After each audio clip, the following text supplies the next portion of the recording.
You know that feeling when you're listening to a piece of music, maybe from a movie or video game, and it just sounds epic? Like there's this secret layer of sound that makes the whole thing feel full and powerful? Well, odds are you're hearing music's secret MVP. And today, we're going to find out exactly what it is. So, if you had to name the star player of the orchestra, I bet you're thinking of the violin, right? It gets all the flashy solos, it's always right out front. But the real secret weapon, the one that makes the whole team better, it's someone else entirely. And the answer is the viola. Seriously. If the violin is that super energetic younger sibling who's always stealing the spotlight, the viola is its chill older sibling. It's a little bigger, its voice is deeper, and it just has a whole different vibe. So let's get to know what makes it so special. Okay, check out this side by side.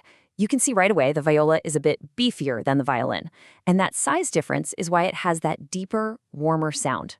But look at the tuning, a fifth lower. In music, that's a huge deal. It means the viola isn't built to be loud and flashy. It's literally designed to blend in and support the rest of the team.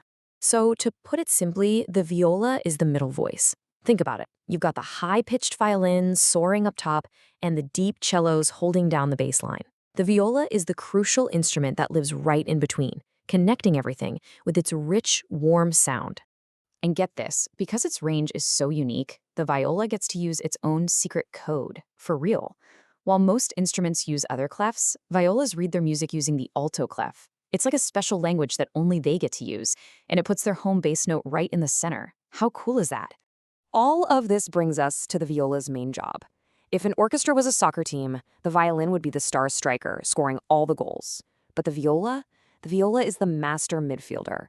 It controls the game, connects the defense with the offense, and makes everyone else on the field look good. So here's the viola's playbook. It's got 3 main moves. First, it builds harmony by adding these awesome layers that make the melody sound so much richer. Second, it connects the team, acting like a bridge between the high violins and the low cellos. And third, it balances the sound, filling that empty space in the middle so everything sounds totally complete. And this is the key. The viola's entire sound is designed to blend perfectly with everybody else. It's the ultimate collaborator. It's not trying to compete to be the loudest. It's all about creating one big, unified sound. But don't make the mistake of thinking the viola is just a background instrument. Oh no. When it gets a chance to step up and take a solo, it has one of the most expressive and emotional voices in the whole orchestra. The viola's got a really complex personality. Its default mode is warm and mellow. Its low notes can sound deep and thoughtful, almost kind of moody sometimes. But its high notes, they can really sing out with a clear, bright voice. Plus, players can use tricks like vibrato, that little shake in the note, to add tons of emotion, or pizzicato, plucking the strings, for a completely different, bouncy vibe. And its range is massive.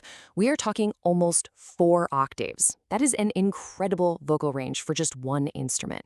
It means it can whisper a low, moody line one second and then soar with a high, beautiful melody the next. It's unbelievably versatile. So, if the viola's so awesome, why isn't it more famous? Well, for a really long time, it was kind of stuck in the background.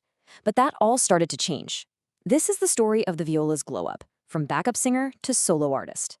The viola's been around forever, since the 1500s, but for centuries, it just played harmony.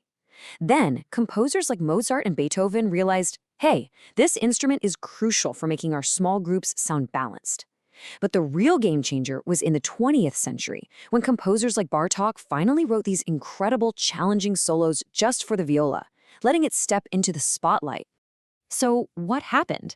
Composers finally stopped trying to make the viola sound like a slightly bigger violin. Instead, they leaned into what makes it special, that unique, darker, super expressive voice. They realized its sound could tell stories that no other instrument could. All right, let's wrap this all up. What is the one big idea you should take away from all this?